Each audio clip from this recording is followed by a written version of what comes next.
Alright, I get it. You don't want to have to watch an entire video just to know how to make pita, so we'll do this quick. Pita is a lot more simple than you might think, but you're going to have to set it up for a bit in advance. You're going to start with a cup of lukewarm water and 2 teaspoons of instant yeast.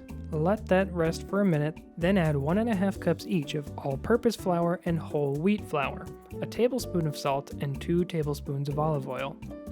Get to kneading until it starts to come together, right now over Paul McCartney. It might get a little sticky, so don't be afraid to add a tiny little bit more flour, but be careful not to overdo it.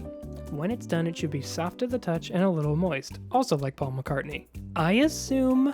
Let that dough rise in a greased bowl covered for about 1 hour or so until doubled in size. Notice how I refused to make a Paul McCartney joke there? I have the ability to learn.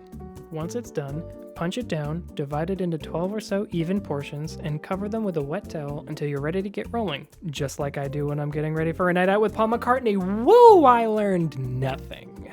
Preheat your oven to 475 and place either a pizza stone or a cast iron skillet or a pizza pan or something flat and get hottable. Once that's done, roll them pitas out flat into 8-inch discs, maybe 1/4 to a 1/2 inch thick, and one at a time place them in your oven, baking for 2 minutes each side until they start to puffy. Wrap them in a dry towel to cool, and that's the ball game. So there you go. That's a pretty quick and easy way to make some pita. It's really good, and I highly recommend you try it. Or you don't have to. I'm not your boss, and I'm sad.